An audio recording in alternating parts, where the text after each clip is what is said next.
So the patient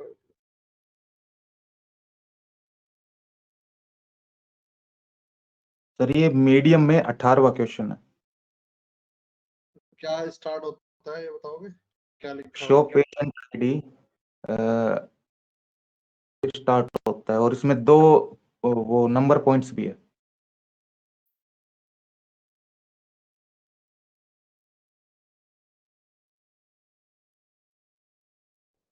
show the patient ID, अच्छा ये हाँ यही है सर।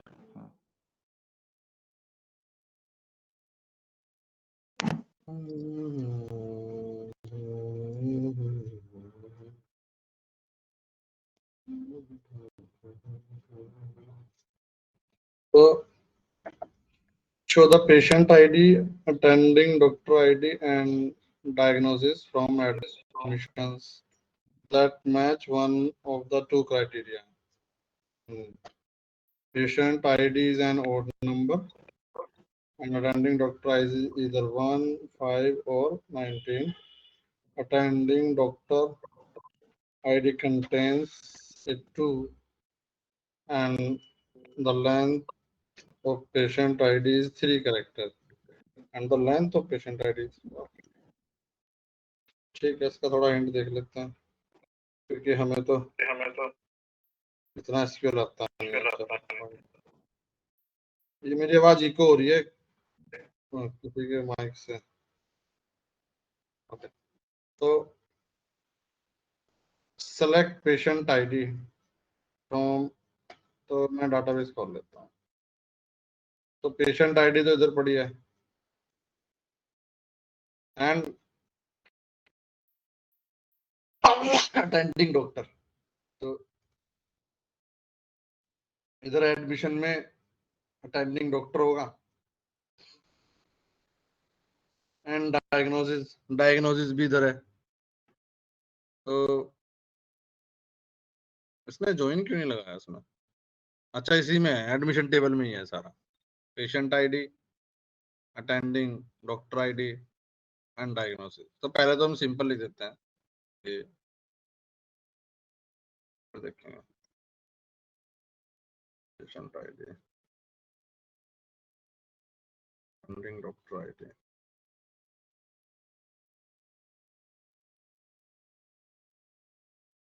and command diagnosis।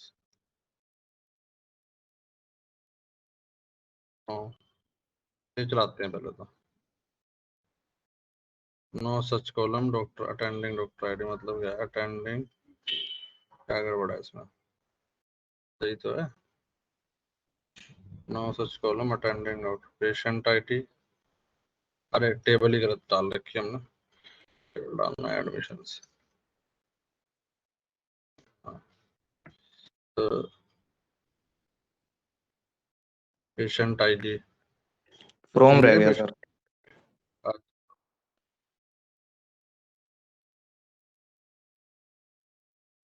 तो एक पार्ट तो ये हो गया।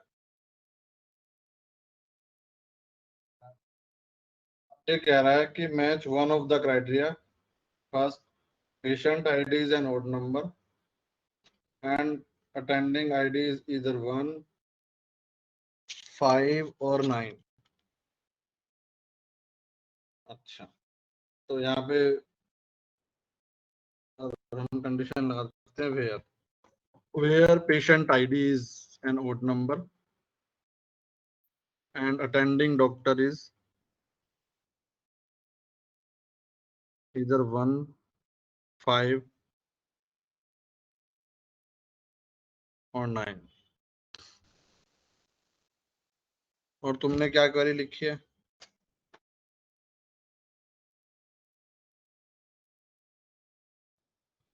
यहाँ तो दिख ही नहीं रही है, कॉपी कर सकते हो क्वेरी?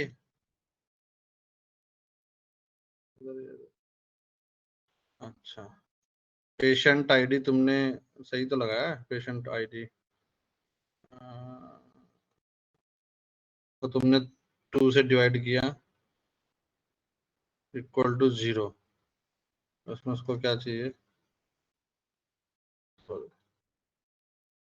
इसको चाहिए है कि इज एन ओड, ठीक है। नॉट इक्वल टू 0, हाँ ठीक है, तो ये ओड नंबर हो गया। एंड अटेंडिंग डॉक्टर आईडी इन 159, ये कॉपी करके दो मुझे क्वेरी। एंड इज इधर 15 और 9, तो तुमने किया इन, इसमें होना चाहिए, और इसमें तुमने लगा दिया वेयर पेशेंट आईडी एंड, ठीक है। तो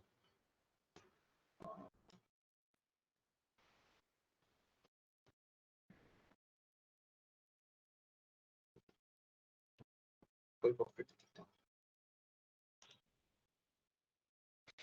तो ये है। और तुमने लेंथ लगा, length attending doctor ID contains 2, ये गलत लगाया, अटेंडिंग डॉक्टर आईडी कंटेन्स 2, तो ये तो गलत है, यहाँ लेंथ थोड़ी लगेगी, इसमें लेंथ नहीं लगेगी। अटेंडिंग डॉक्टर आईडी कंटेन्स 2, तो इसमें जो है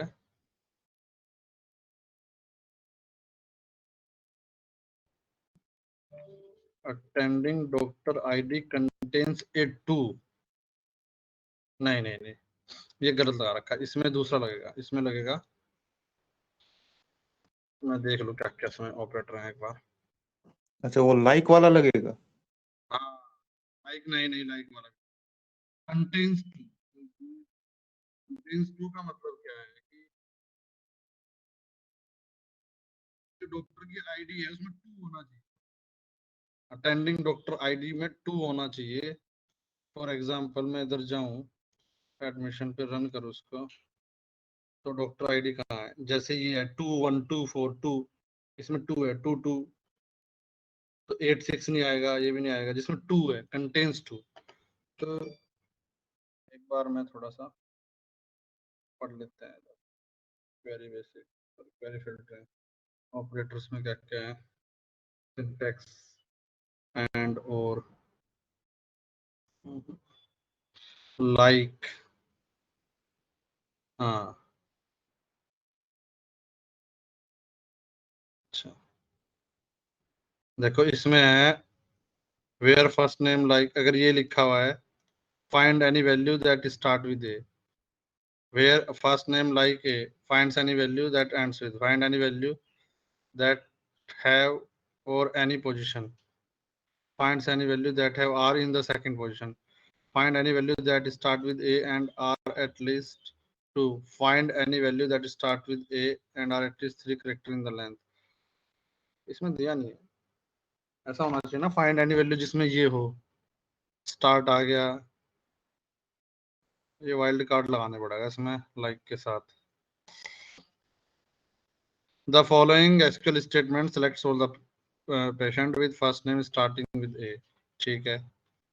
The following SQL statement select all the patient with first name ending with A, देखो जरा सा फर्क है, लाइक लगा के ए के साथ, उसने ए के साथ परसेंट का मतलब है ये वाइल्ड कैरेक्टर है, कि वाइल्ड कैरेक्टर का मतलब है कुछ भी आ सकता है ए के बाद, तो ये इसने बना दिया कि ए के बाद, तो इसने लाइक ए कि कोई भी पेशेंट जिसका नाम ए से स्टार्ट होता हो और इसके बाद चाहे कुछ भी कैरेक्टर हो, और इसमें जो नाम ए से एंड होता हो उससे पहले कुछ भी कैरेक्टर हो, तो ये वाइल्ड कैरेक्टर कहलाता है।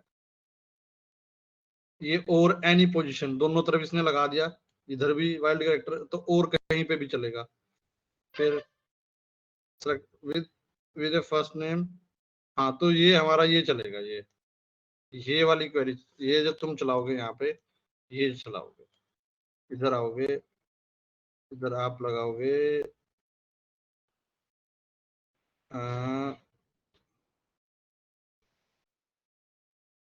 वेयर फर्स्ट नेम और वेयर पेशेंट, और हाँ, ये पूरी मैं हटा देता हूँ,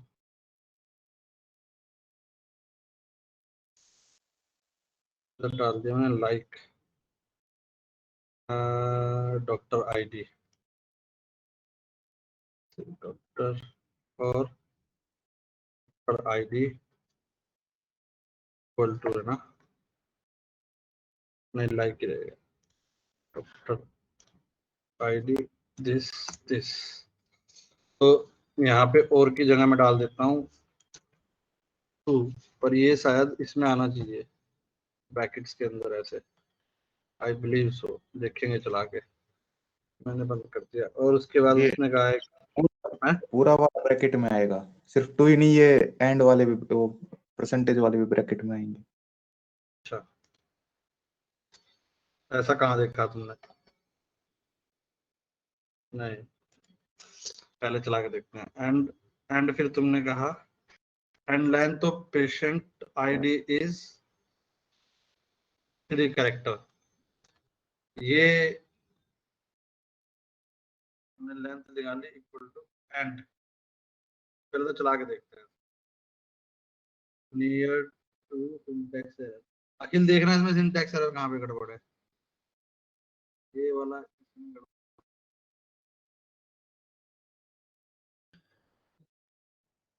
आप से सही जाएगा। और सच कॉलम पेशेंट आईडी कहाँ यूज करते हैं मैंने पेशेंट आईडी?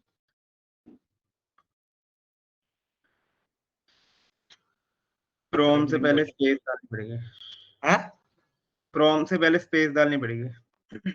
फ्रॉम इससे पहले एडमिशंस, फ्रॉम एडमिशंस। अच्छा ये गड़बड़,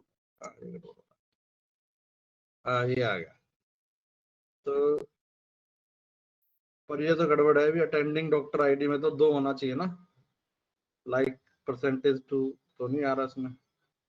इसको ऐसे करके एंड भी तो आंसर, 2 कंडीशंस हैं यहाँ पे। अच्छा, हाँ तो एंड का मतलब तो ये है ना कि दोनों सेटिस्फाई होने चाहिए। एंड और का भी है मतलब उससे है पहले, है?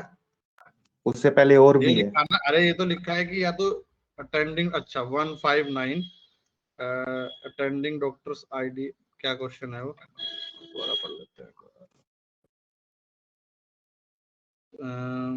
Sorry, attending doctor ID is whether 15 हो, ठीक है, या तो 15 और 19 हो, तो 15 19 19, या फिर जो अटेंडिंग डॉक्टर आईडी हो उसमें 2 हो। तो अब देख लेते हैं, देखो ये सारे 2 हैं, 2 2 2 2 2 2 सब में 2 है, या फिर 19 है 2, ये आपका आ गया है। और पेशेंट आईडी जो है वो 3 होने चाहिए, 3 कैरेक्टर, तो ये गड़बड़ और लगा हुआ है पर। और पेशेंट आईडी इवन क्या है, patient ID is an odd number and attending doctor ID, अच्छा नंबर एंड डॉक्टर आईडी इधर 15 no, length of patient ID is and the length of patient ID is 3 character। अच्छा इसने इधर लगाया where patient ID और attending, अच्छा या तो ये हो patient ID इवन नंबर हो और अटेंडिंग डॉक्टर, और अटेंडिंग डॉक्टर आईडीज में 2 हो एंड पेशेंट आईडी, ठीक है। तो बताओ ये समझ में आया नहीं आया ये वाला? तो हाँ, ये आ गया चीज सर। मिस कर, ये लाइक वाला तुम मिस कर रहे थे। ये अच्छा, ये अच्छी चीज है, ये इसको हम थोड़ा सा क्वेरी को मैं बता देता हूँ। वाइल्ड कैरेक्टर बहुत ही इंपॉर्टेंट टॉपिक है सॉफ्टवेयर इंजीनियरिंग में। वाइल्ड क्या करता है कि जैसे लाइक के साथ तुमने लगाया यहाँ लाइक, कि लाइक का मतलब है select staff from patient where first name like.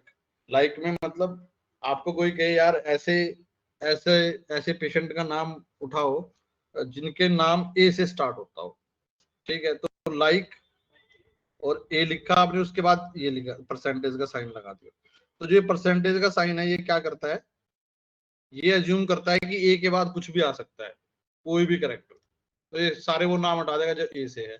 इस बाद में है तो परसेंटेज शुरू में कर दिया, अगर बीच में है तो दोनों तरफ परसेंटेज कर दिया।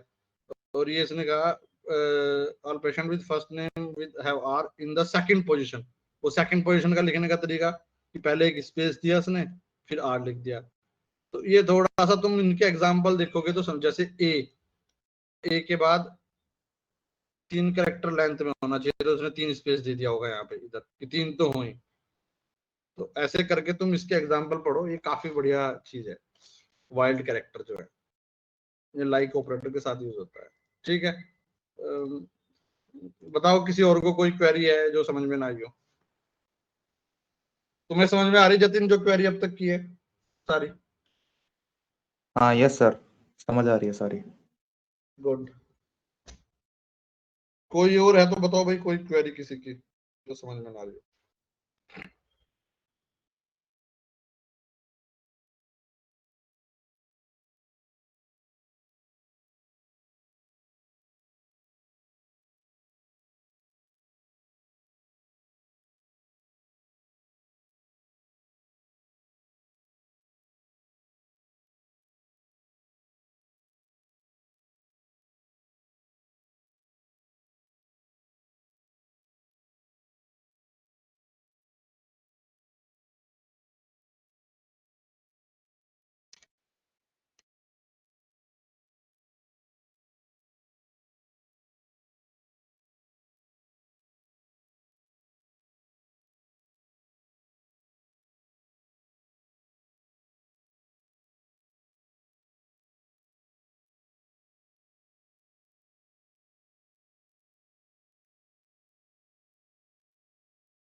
भाई बताओ किसी को, सबको सब समझ में आ गया क्या?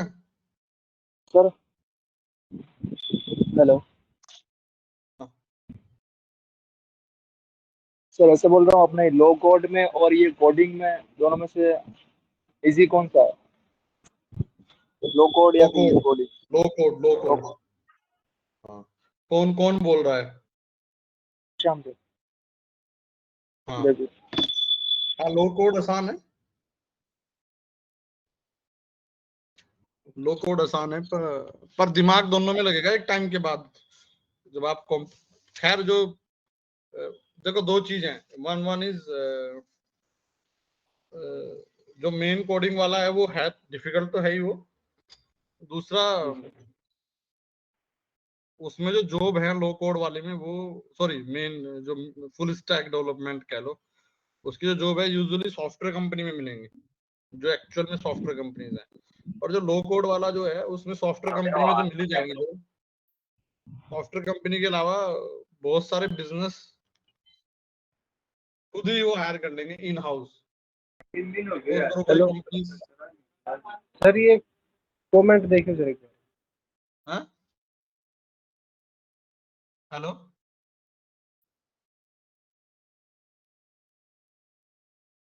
कोई कुछ बोल रहा था, बताओ। अच्छा, ये कमेंट क्या है? क्रिएट ए टेबल एम्प्लॉय, ये साफ नहीं दिख रहा यार ये। एक बार मैं दोबारा देखता हूँ उसको डाउनलोड करके।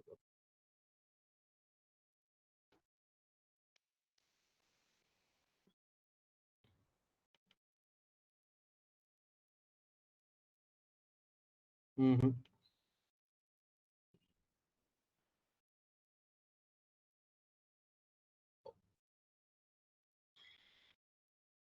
ये साफ नहीं दिख रहा, इसको अगर लिख दो तो ज्यादा बेटर रहेगा। Create table employ C, employ ID integer, primary की। हाँ अब दिख रहा है प्राइमरी की, ठीक है। Name varchar 50 not null, very good. Department varchar 50 not null. Salary decimal 10 number तक, अगर दो दो डेसिमल नॉट नल, ठीक है। और हायर डेट, डेट बढ़िया है। ये किसने लिखा है? ये क्या कर रहे हो तुम? टेबल क्रिएट करना चाह रहे हो क्या? हाँ सर, मैं ये पूछ रहा था, मतलब ये तो देखा था कहीं से, तो ये भी 50 वगैरह लिखा है, वर्कर लिखा है, ये सारा समझाना थोड़ा सा। स्क्वायर कैर 50 का मतलब है 50 करेक्टर होने चाहिए नाम में। नाम 50 करेक्टर से ज्यादा बड़ा नहीं हो सकता, वो ये कह रहा है। Employee ID integer, employee ID integer होगी 1 2 3 4 ऐसे। और प्राइमरी की, इसको उसने प्राइमरी की बना दिया, ये प्राइमरी की होगी। डिपार्टमेंट वेर केयर 50, और साथ में नोट नल लिखा है कि वैल्यू नल नहीं आ सकती उसमें, अगर कोई से ब्लैंक आप एसक्यूएल क्वेरी चलाओगे, सपोज करो ये टेबल क्रिएट होगी आपने, और फिर आप इसमें इंसर्ट करोगे वैल्यू, इंसर्ट वाली क्वेरी से, इंसर्ट से क्वेरी से होती है ना डाटा एंटर टेबल में, और उसमें आप नेम की वैल्यू ब्लैंक छोड़ते हो तो वो एरर दे देगी। नोट नल मतलब आपको वैल्यू भेजनी पड़ेगी, ब्लैंक नहीं छोड़ सकते। ऐसे डिपार्टमेंट का है नोट नल।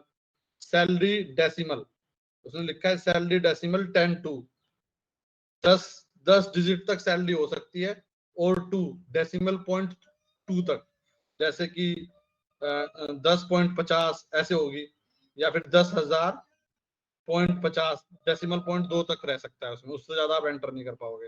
ये उसने लिखा है नोट नल।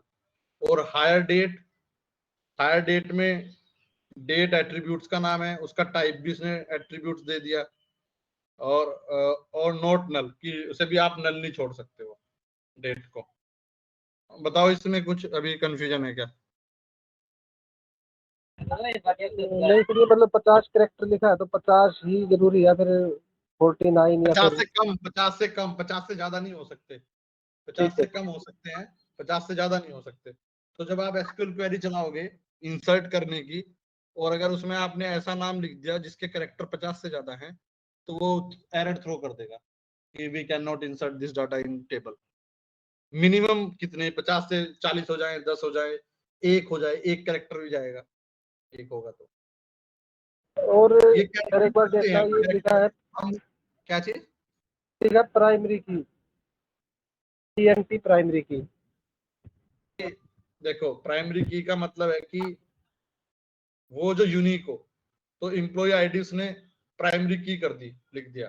तो इसका मतलब ये है कि सपोज करो आपने एम्प्लॉय आईडी, आपने डाटा इंसर्ट करना शुरू किया, ठीक है, और आपने एम्प्लॉय आईडी रख दी 23, पहला एम्प्लॉय है 23 इंसर्ट करा, दूसरा 24, फिर 25।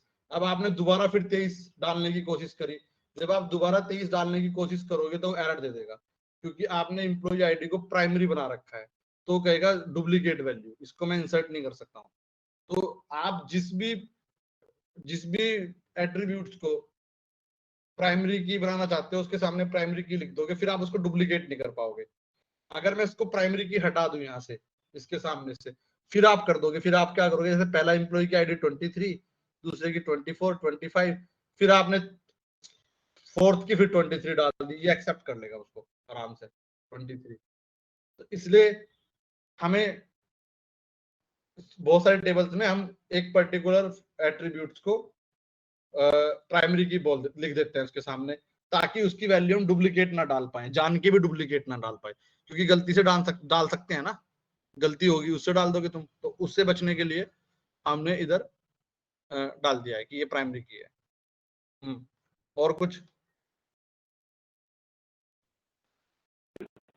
वो सर ये ब्रैकेट क्यों लगा, क्रिएट एम्प्लॉय फिर ब्रैकेट लास्ट ये सिंटैक्स है लिखने का, जैसे आप लिखते हो हिंदी में कि मेरा नाम संदीप है, उसके बाद आप फुल स्टॉप लगा देते हो बंद करने से, फिर अगला सेंटेंस स्टार्ट करते हो, ऐसे करते हो ना। तो जितने भी एट्रीब्यूट्स हैं आप क्रिएट, ये सिंटैक्स है, याद करना पड़ेगा कि जब टेबल क्रिएट करना है, क्रिएट टेबल, ये तो कीवर्ड हो गया, क्रिएट टेबल, फिर टेबल का नाम लिखोगे स्पेस देके एम्प्लॉय, फिर जो एट्रीब्यूट्स हैं उनको ब्रैकेट के अंदर रखोगे, 2 ब्रैकेट में, एक bracket opening bracket, closing bracket. और ये कैमरा किसका होना है, ये बंद करो जिसका कैमरा होना है, ये किसने कैमरा ऑन कर रखा है, तो ब्रैकेट इधर से ऑन करोगे, ओपन किया फिर बंद किया, उसके अंदर आप सारे एट्रीब्यूट्स लिखोगे। और एट्रीब्यूट्स लिखने का तरीका क्या है, एट्रीब्यूट का नाम, एम्प्लॉय आईडी, ये स्पेस नहीं होना चाहिए दोनों के बीच, एम्प्लॉय हाइपन आईडी होना चाहिए, एट्रीब्यूट में स्पेस नहीं होगा, ये पूरा एट्रीब्यूट का नेम है एम्प्लॉय आईडी, तो एम्प्लॉय हाइपन आईडी होगा। उसके बाद उसका डाटा टाइप, कि क्या उसका डाटा टाइप है इंटीजर, और फिर वो प्राइमरी की है या नहीं, एक ही बार आएगा ये तो प्राइमरी की, फिर कोमा, फिर उसको कोमा से बंद करोगे, एक एट्रीब्यूट की डेफिनेशन होगी। फिर दूसरा एट्रीब्यूट, फिर आप स्टार्ट करोगे नेम, उसका डाटा टाइप वेरचर ब्रैकेट में लिख दिया कि अगर आपको देना है कितना कैरेक्टर, तो नहीं तो बाय डिफॉल्ट अपने आप उठाएगा कितने कैरेक्टर आने चाहिए। फिर नोट नल, कि मैं इसमें नल वैल्यू नहीं चाहता हूँ, कोमा, ये लिखने का तरीका है, लैंग्वेज है इसकी। जैसे आप हिंदी सीखते हो, इंग्लिश सीखते हो, तो उसका कोई फार्मूला नहीं होता सीखने का, उसका बस तरीका होता है कि इस चीज के बाद ऐसे लिखना है। तो मेरी स्क्रीन दिखाई दे रही है, तो इधर हम जाते हैं।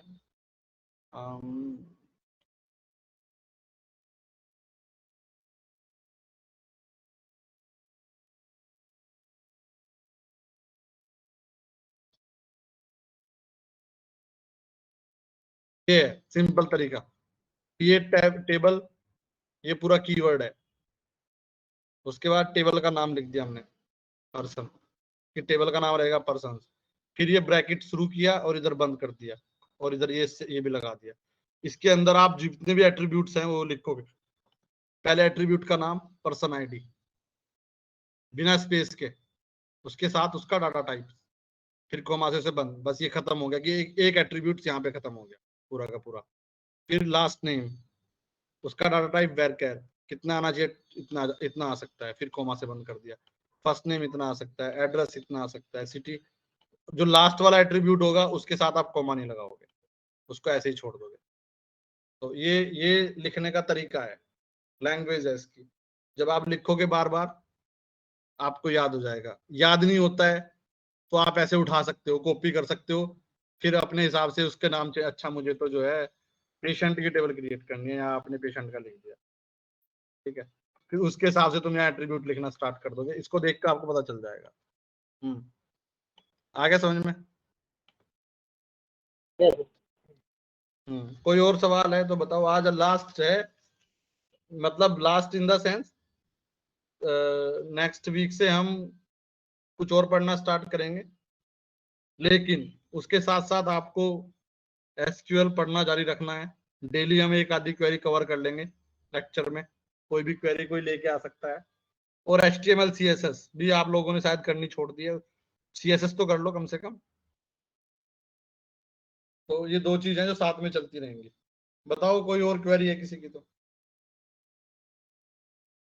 कुछ भी समझ में नहीं आ रहा है SQL में, कुछ भी चीज समझ में नहीं आ रही है, यहाँ ये समझ में नहीं आ रहा।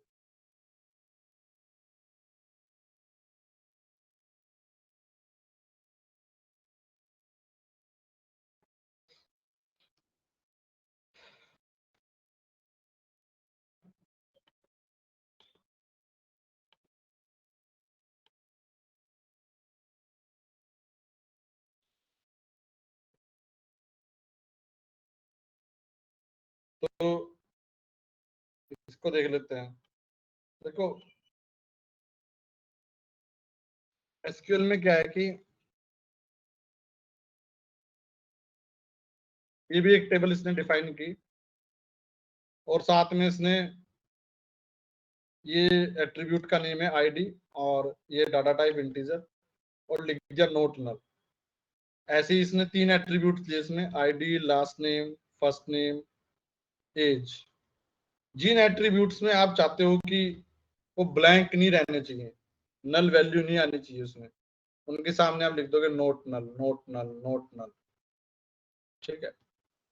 एज में उसने नल नहीं लिखा, क्योंकि हो सकता है जब वो डाटा एंट्री कर रहा हो तो एज ना पता चले, क्योंकि एज की जरूरत ना हो।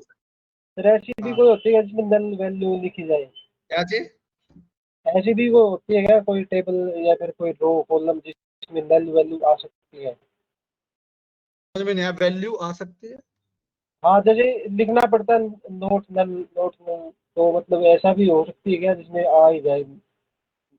देखो ऐसे है ना, जैसे सपोज करो ये टेबल क्रिएट कर दी हमने यहाँ पे, तो टेबल किसकी है? पर्सन्स की है, ठीक है। आप क्या कर रहे हो, आप एक डाटाबेस बना रहे हो जिसमें आप उनका फर्स्ट नेम, लास्ट नेम और एज ले रहे हो, ठीक है। तो आपने आप आए, आपने डाटा एंट्री करना स्टार्ट कर दिया। फर्स्ट नेम डाला Varun Kumar, Varun, last name Saini, age डाल दी 35, फिर आपने दूसरे का डाला, ऐसे आपने डालना शुरू कर दिया। तो अब हो सकता है कोई एक ऐसा पर्सन आ जाए जिसकी एज आपको ना पता हो, या आप एज इनकरेक्ट एज ना डालना चाहते हो, तो एज को आप ब्लैंक छोड़ दोगे, लेकिन फर्स्ट नेम लास्ट नेम आपको डालना पड़ेगा। ये चीज है इसमें। और आप सारा भी ब्लैंक छोड़ सकते हो, आपने फर्स्ट नेम डाल, लास्ट नेम डाल दिया, फर्स्ट नेम, तो मैं अगर सपोज करूँ इसको, ये मेरे ऊपर है, मैं ऐसे चाहता हूँ कि मेरी टेबल ऐसे, ये आपके ऊपर है, ये रूल आप डिसाइड कर रहे हो कि आप कितना एक्यूरेट डाटाबेस बनाना चाहते हो। अब इस डाटाबेस में क्या होगा, इस वाले में, कि लास्ट नेम डाल देगा वो, फर्स्ट नेम ब्लैंक छोड़ सकता है। तो अब आपको देखना है कि ये इनएक्यूरेसी, कल को डाटाबेस आपका बन गया लाखों लोगों का और उसमें फर्स्ट नेम है ही नहीं, तो अगर वो चीज आप बर्दाश्त कर सकता है आपका डाटाबेस तो फाइन है। लेकिन ये चीज चल जाएगी कि फर्स्ट नेम भी है, लास्ट नेम भी है, एज नहीं है, तो उन्हें एज से कोई ज्यादा मतलब नहीं है यार, एज से हमें कोई फर्क नहीं पड़ता है, एज है ठीक है, नहीं है नहीं है, इसको एज को हम ब्लैंक छोड़ सकते हैं। इट इज लाइक किस चीज को मैंडेटरी करना है, किस चीज को मैंडेटरी नहीं करना है, ये चीज है कि टेबल में जो रो बनेगी उसमें किस चीज को मैंडेटरी करना है, किस एट्रीब्यूट्स को मैंडेटरी करना है, किसको मैंडेटरी नहीं करना है। ये सिंपल ये बात है, यहाँ से इससे पता चल रहा है। तो वो जब आप डाटाबेस डिजाइन करोगे उसमें डिसाइड कर लो कि यार जितने एट्रीब्यूट्स हैं वो सबकी वैल्यू आनी चाहिए, कोई भी वैल्यू ब्लैंक नहीं छोड़नी चाहिए। और वो कहेंगे नहीं यार ये 4 एट्रीब्यूट्स हैं, हो सकता है ये वैल्यू हमें मिले ही ना जब हम कस्टमर से बात करेंगे। तो अगर आपने उसको नोट नल बना दिया तो आप आगे ही नहीं बढ़ पाओगे, तो फिर आप उसको क्या करोगे, नोट नल नहीं रखोगे, इसको यार छोड़ देते हैं नोट नल, क्योंकि इसका श्योर नहीं है ये चीज हमें मिलेगी नहीं मिलेगी। तो ये चीज है, ये आप डिसाइड करते हो कि आपको नोट नल रखना है नहीं रखना है। तो नोट नल हमने कवर कर लिया था। प्राइमरी की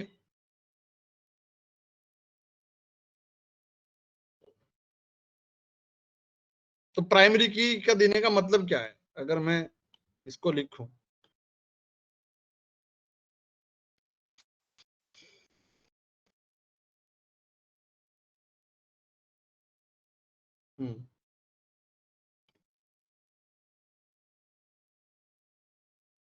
एक ये टेबल देख रहे हो, इसमें मैंने कोई प्राइमरी की डिफाइन नहीं की इधर यहाँ पे,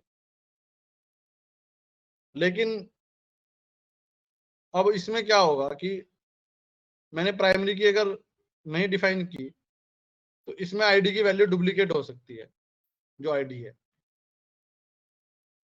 और ये डुप्लीकेट हो जाएगी तो फिर आपके पास कोई तरीका नहीं बचेगा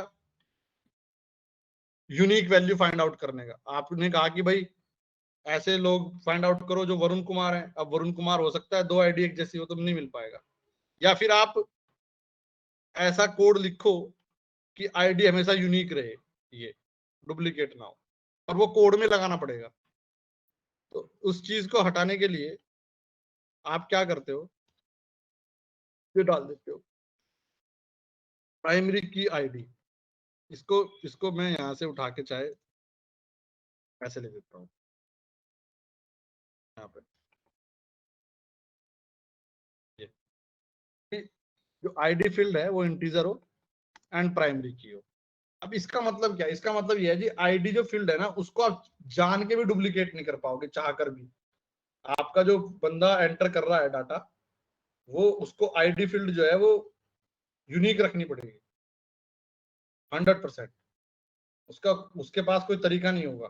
अखिल अखिल जी सर। एक स्क्रीन शेयर करो, एक टेबल में दिखाओ एग्जांपल करके, उसमें इंसर्ट करो वैल्यू, पहले विदाउट प्राइमरी की के और फिर प्राइमरी की के।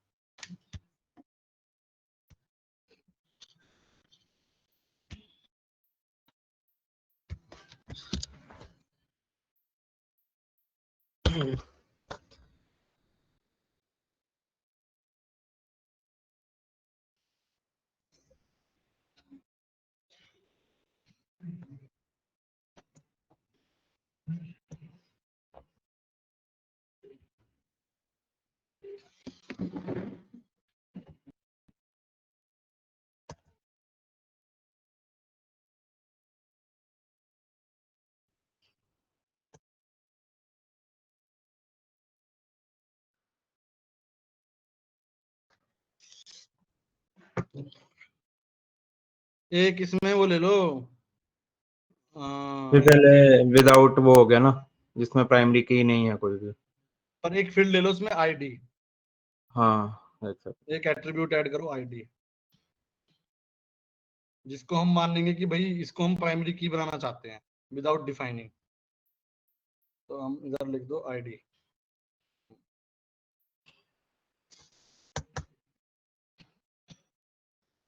तो ये है टेबल। अब इसमें इंसर्ट करते हैं वैल्यू। तो आपने सोचा कि मैं आईडी को प्राइमरी की बनाऊंगा, मतलब आईडी में यूनिक वैल्यू रखूंगा, लेकिन ये आपने सोच लिया, सिस्टम को नहीं पता। एक सेकंड बराबर।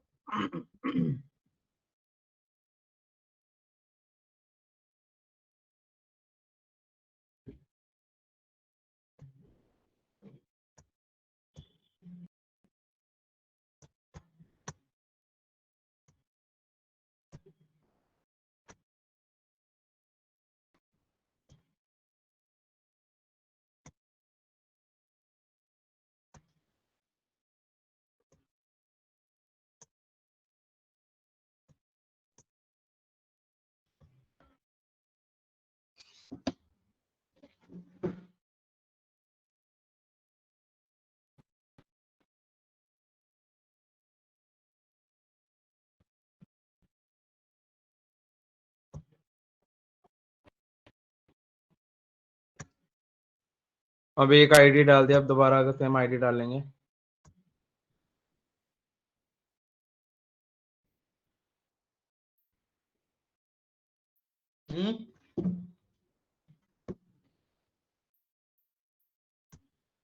इनकरेक्ट सिंटैक्स दिखा रहा। हाँ ये आ गया ना, जैसे 2 बार आईडी डल गई है। 1 है। हाँ तो ये तो विदाउट अब प्राइमरी। देखो, तो इसमें भी हमने आईडी को प्राइमरी की नहीं बनाया, लेकिन जब अब आपने स्टेटमेंट लिखी इंसर्ट वाली, तो 1 2 बार आ गया, जो गलत है। क्योंकि टेबल, जब आप रिलेशनल डाटाबेस में टेबल बनाते हो, उसमें एक ऐसा फील्ड होना चाहिए जो यूनिक हो, एक फील्ड, तभी आप अपनी क्वेरीज ढंग से चला पाओगे। तो अब इसका सोल्यूशन क्या है कि गलती से भी आप ना डाल लो। अब करो अखिल इसको सॉल्व। इसमें नल वैल्यू डाल लो पहले, नल तो नहीं डिफाइन किया ना, इसमें नल भी डाल लो, एक और डाल लो नल। एक इंसर्ट करके हाँ, इंसर्ट या करके कॉलम में। कुछ कॉलम ब्लैंक छोड़ दो और उनको डालो।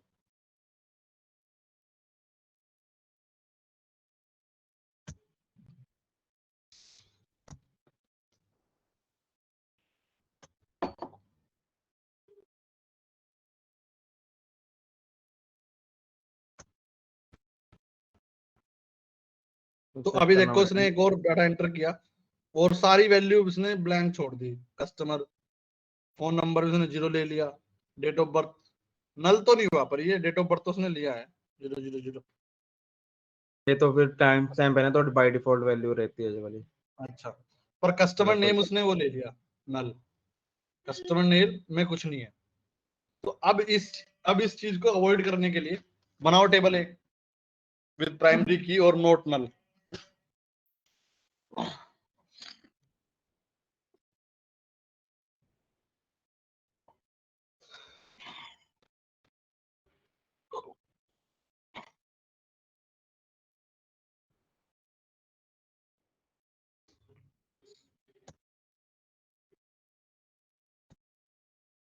अब देखो, इसमें इधर इधर देने का ऑप्शन है कि इसने प्राइमरी की इधर से ही दे दिया, यहीं से।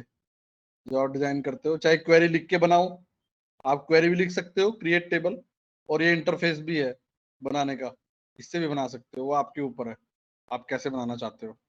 तो ये एडमिन जो है वो आपको इंटरफेस दे रहा है, और अखिल ने नोट नल, और उस पर भी नोट नल रखो, आईडी पे भी, जो आईडी है उस पे भी नोट नल डाल लो। हाँ, नोट नल कर दिया, ठीक है। तो ये वो सेम चीज है, इसको आप क्रिएट टेबल वाली क्वेरी से भी कर सकते हो, टेबल क्रिएट। अदरवाइज आप इस इंटरफेस पे आ सकते हो। जितने भी डाटाबेस हैं वो सब इस तरह का इंटरफेस देते हैं टेबल क्रिएट करने का, जहाँ पे आप एट्रीब्यूट्स के नाम, उनके टाइप, की प्राइमरी की है नहीं है, वो सारी चीजें, ये लेंथ डालो सबकी। हाँ, फोन नंबर की तो इतनी मत डालो, फोन नंबर की 10। देखो लेंथ का फायदा क्या है कि मैंने यहाँ पे कर दिया, नहीं 10 नंबर का होता है ना 10, तो अब 10 से ज्यादा आप एंटर नहीं कर पाओगे उसमें फोन नंबर। ये लेंथ का फायदा होता है, नहीं तो उसमें फिर कुछ भी चला जाएगा। डाटाबेस की इंटेग्रिटी बनाने के लिए आप लेंथ देते हो। आप इसमें फर्स्ट चलाओ क्वेरी, इंसर्ट करो और फोन नंबर में 10 से ज्यादा डाल देना।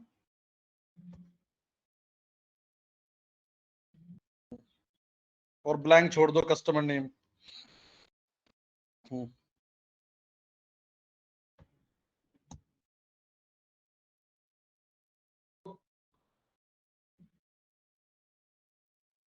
डाटा आया कुछ, ये नल कस्टमर नल का रखा था क्या, वैल्यू अलाउड कर रखी थी क्या? नॉट नल क्या होता? नल क्या हुआ था, कहाँ है डिफाइन डेफिनेशन कहाँ है तो वो डिफॉल्ट में गया है नल। इसको हटाओ, कंडीशन में चेंज करो उसकी।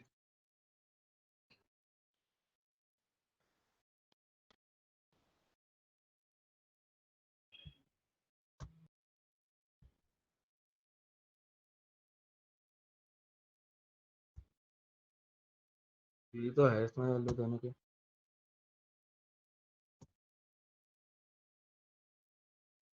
तो इसको ब्लैंक ब्लैंक छोड़ता हूँ।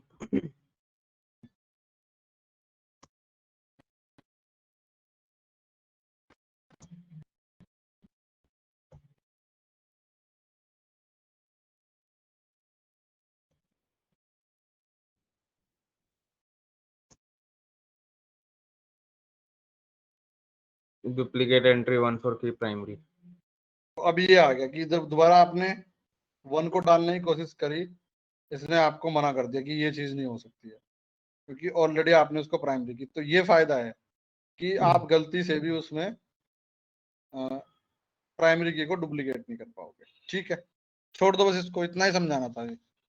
तो ये चीजें हैं जो मतलब छोटी छोटी चीजें हैं, प्राइमरी की क्यों बनाना है, नोट नल क्यों देना है, तो ये फायदा है उसका देने का। तो ये हो गया आपका प्राइमरी की हो गया है। इसमें नोट नल हमने पढ़ लिया है, मैंने बता ही दिया है। अगर आप नोट नल लिख दोगे तो उसको आप ब्लैंक नहीं छोड़ सकते हो। Not null constraint enforce a column not to accept null values. This enforce a field to always contains a value, which means that you cannot insert a new record or update a record without adding a value. उसमें value होनी चाहिए।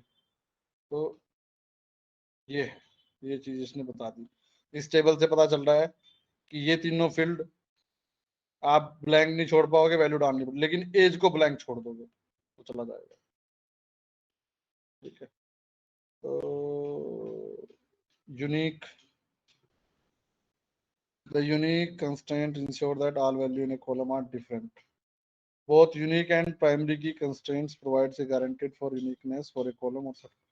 A primary key constraint automatically has a unique constraint. However, you can have many unique constraints per table, but only one primary key. अच्छा, तो unique भी वही काम करता है जो प्राइमरी की करती है कि आप चाहते हो एक कॉलम है और उसमें यूनिक वैल्यू रहे, तो वही प्राइमरी की करती है। लेकिन दोनों में एक डिफरेंस है, बस छोटा सा। हेलो, हाँ, स्क्रीन सर। स्क्रीन नहीं आ रही क्या? Sorry.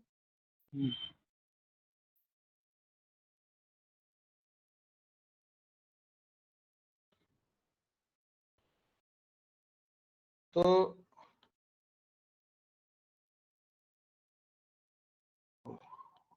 दिखाई दे रही है, स्क्रीन दिखाई दे रही है अभी? हाँ सर, बिल्कुल। इसको रहने दो अभी। ये प्राइमरी की हमने पढ़ लिया है, फॉरेन की।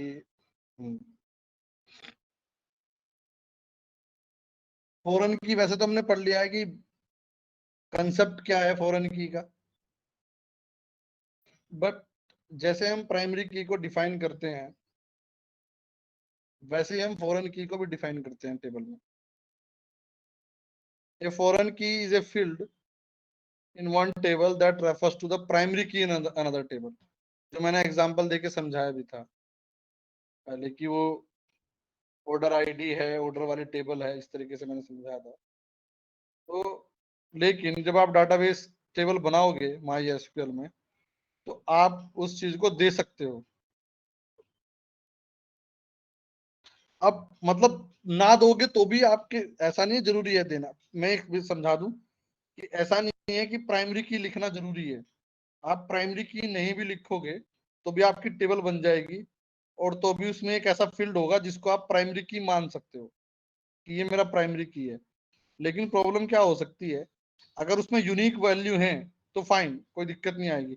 लेकिन गलती से अगर कोई डुप्लीकेट वैल्यू डाल दी उसमें तो फिर प्रॉब्लम हो जाएगी, फिर वो क्वेरी में गड़बड़ होनी स्टार्ट हो जाएगी, आपको एक्यूरेट डाटा नहीं मिले। तो इसलिए हम जो फील्ड आपको लगता है कि यार ये फील्ड मुझे प्राइमरी की बनाना है, उसके सामने आप लिख देते हो, जैसे इस टेबल में लिखा हुआ है प्राइमरी की ऑर्डर आईडी। तो अब चाहकर भी ऑर्डर आईडी की वैल्यू डुप्लीकेट नहीं होगी। अच्छा, अब ऐसे ही है फॉरेन की, जैसे पर्सन आईडी है, इसमें पर्सन आईडी फॉरेन की है। एक ऑर्डर की टेबल है, एक कस्टमर की टेबल है। तो ऑर्डर की टेबल में क्या है, सारे ऑर्डर हैं, order 1, order 2, order 3, order 4, order 5। फिर उसमें एक कॉलम बना हुआ है कस्टमर का, जिसमें कस्टमर की आईडी है, कस्टमर 1, कस्टमर 2, कस्टमर 3, कस्टमर 4। और ये कस्टमर की आईडी कहाँ से आ रही है, कस्टमर वाले टेबल से। कस्टमर वाली टेबल होगी जिसमें कस्टमर 1, कस्टमर 2, तो जो कस्टमर वाली टेबल में जो आईडी है वही यहाँ पे यूज हो रही होगी ऑर्डर वाले टेबल में।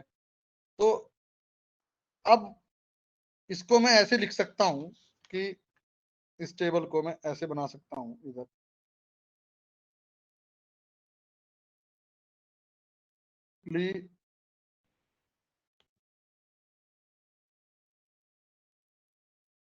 यहाँ मैंने रख दिया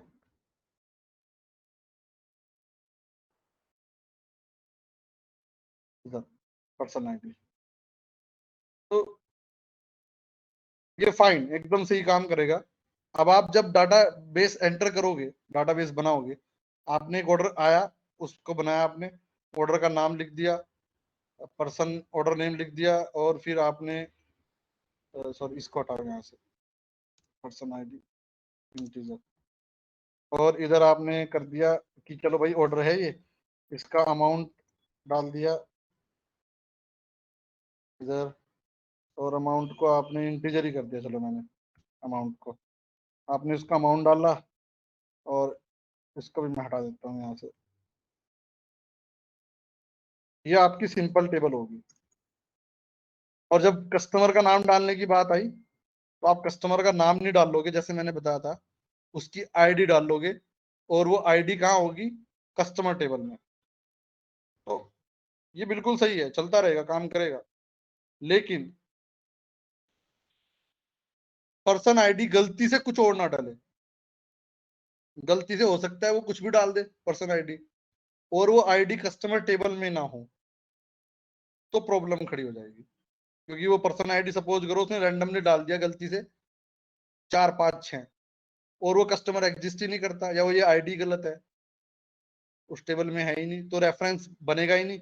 इस टेबल का जो रेफरेंस है ऑर्डर वाली का, वो उससे बनेगा ही नहीं। तो उसका तरीका क्या है, उसका तरीका ये है कि फॉरेन की पर्सन आईडी की, पर्सन आईडी है ये फॉरेन की है, और उसमें आपको लिखना पड़ेगा कि ये कहाँ पे एग्जिस्ट करता है पर्सन आईडी। तो आपको रेफरेंस देना पड़ेगा टेबल का नाम, कि टेबल है पर्सन, और वहां पे क्या आईडी है ये। अब सिस्टम को पता चल रहा है कि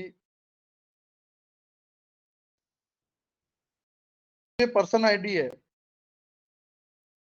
जब वो एंटर करेगा तो वो श्योर करेगा वो इस टेबल में है या नहीं है, पर्सन टेबल में।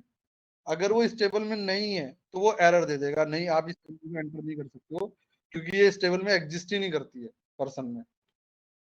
तो ये इसलिए आप उसमें फिर फॉरेन की लिखते हो, और लिखने का सिंटेक्स ये है, फॉरेन की एट्रीब्यूट्स का नेम, रेफरेंस उस टेबल का नेम जहां से आप उसको रेफरेंस करना चाह रहे हो, और फिर उधर एट्रीब्यूट का नेम।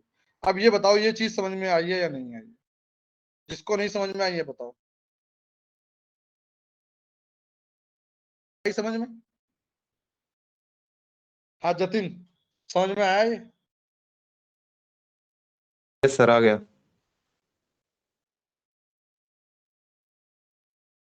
संदीप तुम्हें आ गया समझ में?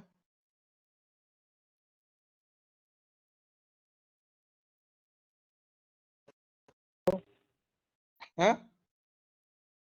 सर पूरा तो नहीं आया लेकिन ठीक है। पूरा समझ में देखो ऐसा था कि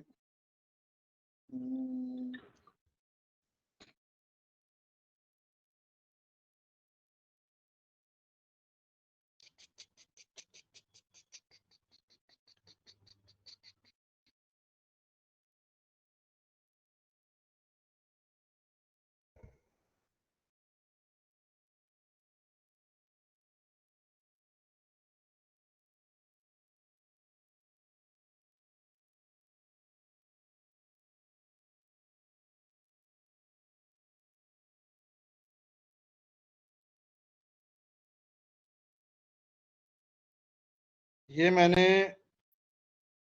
कुछ टेबल्स बनाई थी इधर। ये टेबल दिखाई दे रहा है सबको स्क्रीन? Yes sir. ये टेबल बनाई मैंने ऑर्डर इसमें ऑर्डर आईडी है जो यूनिक रहेंगी, फिर कस्टमर आईडी है इधर। अब कस्टमर की हमने एक अलग से टेबल बनाई हुई है, ये रही इधर यहाँ पे कस्टमर। जब आपका सिस्टम कोई ऑर्डर क्रिएट करता है, ऑर्डर आईडी तो यूनिक रखेगा वो सबकी, फिर उसमें वो डाल देगा कि कितने का ऑर्डर है, क्या प्रोडक्ट खरीदा है, किस एम्प्लॉय ने सेल किया है, कितना डिस्काउंट देना है, पेमेंट। पर इसमें दो चीज हैं जिसमें उसको रेफरेंस देना है, किस एम्प्लॉय ने खरीदा है उस एम्प्लॉय का नेम, किस कस्टमर ने खरीदा है उसका नेम। लेकिन हम नेम देंगे नहीं, क्योंकि नेम जो है वो यूनिक नहीं है, नेम डुप्लीकेट हो सकता है। जैसे वरुण सैनी यहाँ पे, तो मैं यहाँ वरुण सैनी लिख सकता हूँ कस्टमर में, यहाँ पे भी वरुण सैनी, लेकिन ये दोनों वरुण सैनी अलग अलग हैं, एक मोहाली से है एक जयपुर से है। तो इसके बजाय हम यूज करते हैं कस्टमर आईडी या आधार कार्ड नंबर यहाँ पे। तो अब इस चीज में सपोज करो कस्टमर आईडी 1001 है, और मैं यहाँ पे कस्टमर आईडी डाल दूं ये, और इधर जो कस्टमर की टेबल है उसमें ये आईडी है ही नहीं, इस तरह का गलती से डाल दिया आपने। गलती हो सकती है ना, आपने एसक्यूएल क्वेरी लिखी, गलती से डल गई वो इधर कुछ भी गलत। तो इस चीज को कैसे रोका जाए कि ताकि आपको मैसेज मिल जाए कि नहीं दिस इज रॉन्ग आईडी, ये तो डेटाबेस में एग्जिस्ट ही नहीं करता है। तो उसके लिए ये तरीका है कि आप जब टेबल क्रिएट कर रहे हो तो आप जो फॉरेन की है उसको ऐसे लिखोगे कि ये फॉरेन की है हमारी, और इसका रेफरेंस पर्सन टेबल से है। इस केस में रहेगा, हमारे केस में रहेगा ये कस्टमर आईडी, फॉरेन की, customer ID, reference table, customer, और वहां पे ये एट्रीब्यूट का नेम कस्टमर आईडी। तो ये एक लिखने का तरीका है उसको करने का।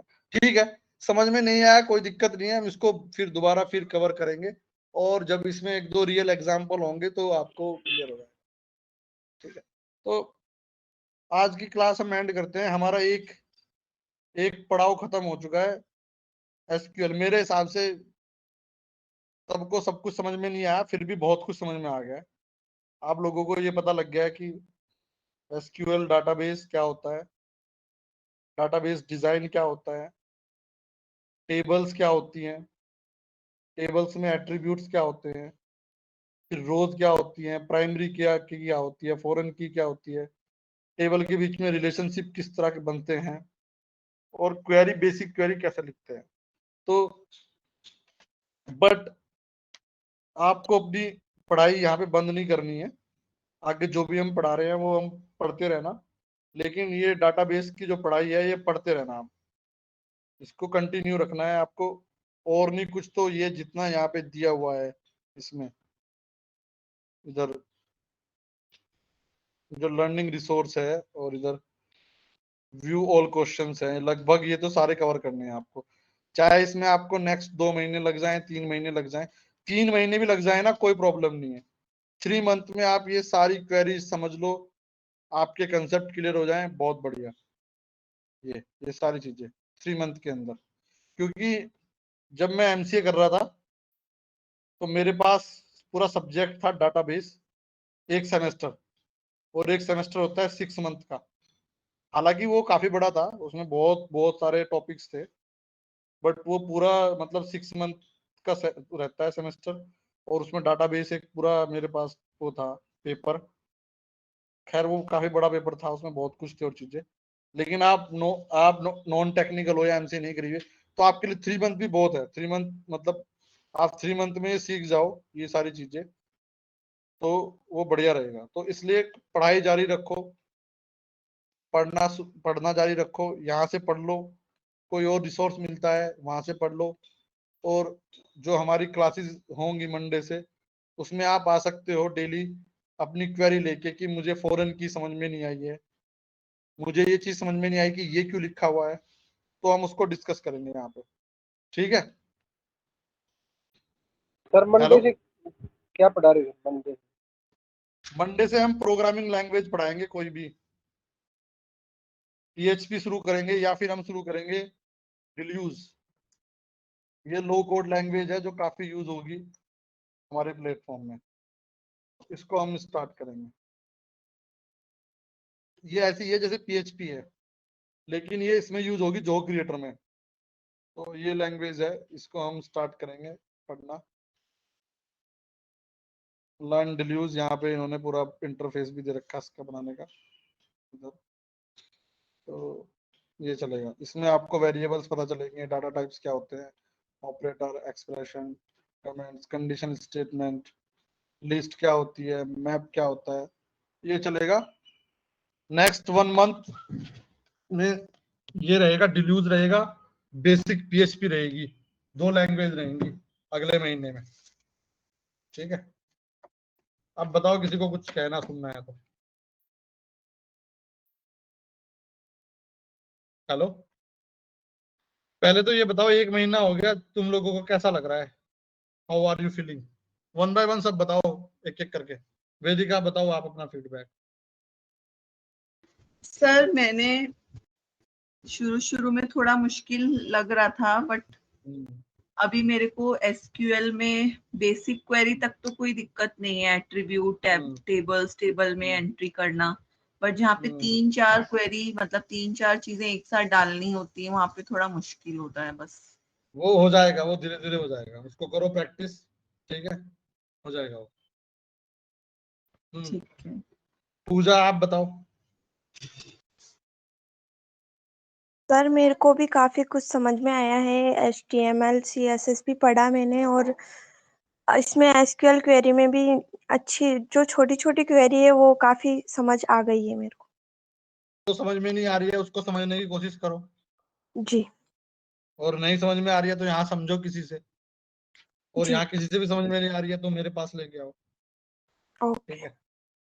हाँ संदीप जी आप बताओ। वो इंटरेस्टिंग है जी, इंटरेस्ट आ रहा नहीं है, कैसा और तो इंटरेस्टिंग तो है, लेकिन आपको समझ में आ रहा है नहीं आ रहा है? 90% समझ में आ रहा है, लेकिन बस। ये प्रैक्टिकल जब होगा ना तो ही वो अच्छे से होगा। नहीं SQL की तो प्रैक्टिकल करो ना, SQL का तो प्रैक्टिकल का बहुत रिसोर्स है आपके पास। SQL देखो, मैं फिर आपको बता रहा हूँ, सबसे बढ़िया लैंग्वेज है SQL, ये इजी है, और इस पे ही आपको जॉब भी मिल सकती है, टोटली ओनली SQL लैंग्वेज पे, तो इसको छोड़ना नहीं है बिल्कुल भी। मतलब चाहे इसमें 2 महीने लगे, 3 महीने लगे, इसकी जितनी भी कंसेप्ट हैं, ज्वाइन है, लेफ्ट ज्वाइन है, जितनी कंडीशंस है वो सब आपको लोगों को क्लियर करनी है। मैंने 3 महीने का टाइम दे दिया है आपको, 3 महीने बहुत है। तो डेली आपको 2 घंटे आप निकाल दो दिन के, 2 घंटे मुझे या 1 घंटा मुझे एसक्यूएल की ये कंसेप्ट क्लियर करना है, और पढ़ो उसको बैठ के। सबसे इंपॉर्टेंट है पढ़ो। जब आप पढ़ोगे उसको लाइन बाय लाइन पढ़ना शुरू करोगे आराम से, रिलैक्स होके, जल्दबाजी नहीं, उस पूरे पैराग्राफ को पढ़ो जो उसने समझाया है कि लेफ्ट जॉइन क्या होता है, उसको पढ़ो। उसने एग्जाम्पल दिया होगा नीचे, उसको पढ़ो एग्जाम्पल को कि क्या एग्जाम्पल है, फिर उसको क्वेरी को कोई देखो क्या है। बुक भी होती है किसी कोई? हाँ बुक होगी, लेकिन बुक की जरूरत नहीं है। बुक लानी, बुक बदरी मिल जाएंगी, बुक बहुत मिल जाएंगे, पर मेरे हिसाब से बुक की जरूरत नहीं है। दिस वेबसाइट इज इनफ, आप लोगों के लिए वेबसाइट बहुत है। ये जो वेबसाइट है सर, ये काफी हाई लेवल जो है ना, जैसे 2 महीने की। अरे हाई लेवल नहीं है ये बेसिक है। कहाँ हाई लेवल है बताओ, सिंपल तो लिखा है इसने, सेलेक्ट फर्स्ट बेसिक नेम तो लास्ट सर, नेम। बेसिक तो सर यही है, सेलेक्ट फ्रॉम वेयर, हाँ ये तो बेसिक नहीं, है, बुक लेकिन उसके बुक में बाद भी अच्छा खासा मिलेगा। बुक खरीदनी है खरीद सकते हो किसी को। बुक का फायदा ये है कि हाँ, वो आराम से आप बैठ के कर सकते हैं। वहाँ आराम से बैठ के पढ़ सकते हो। ये बात आपकी सही है कि बुक का फायदा ये है कि उसको आप ट्रेन में, बस में, कहीं पे भी लेके जा सकते हो। तो ठीक है, अभी देख आप लेते हैं पेन SQL। वो पेन कॉपी लेके आराम से लिख हाँ देख गुड सकते गुड, वेरी गुड, ये बात आप सही कह रहे हो। तो इधर देख लेते हैं।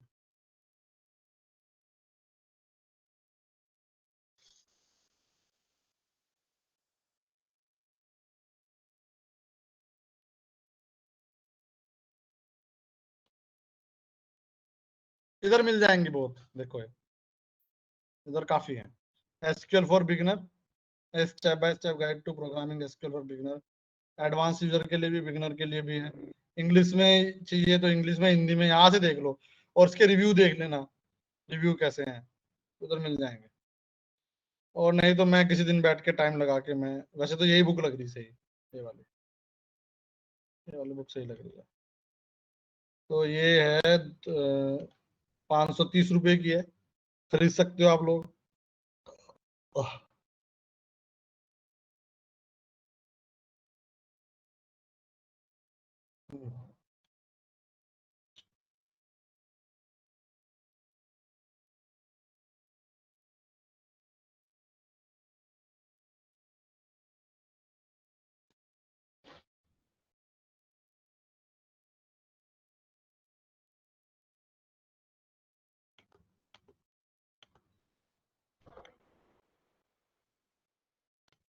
काफी किताबें मिल जाएंगी, तो वो हेलो देख लेना आप। हाँ हाँ बताओ। सर, एक नैट कोडर बोल के यूट्यूब पे उन्होंने 24 वीडियोस बनाए हुए हैं एसक्यूएल के ऊपर देख लो। एक साथ। हाँ, वो मतलब मेरे जैसे कोई समझ में आ गया तो बाकी लोगों को तो आ ही हाँ तो जाएगा। बढ़िया है, वो आप और लोगों को भी दे दो वीडियोस, ठीक है। हाँ, वो उसमें ग्रुप में ही डाला हुआ है, किसी ने डाला था, मैंने उसी में से ही लिया है। ठीक है, बढ़िया है, वहां से उड़ो।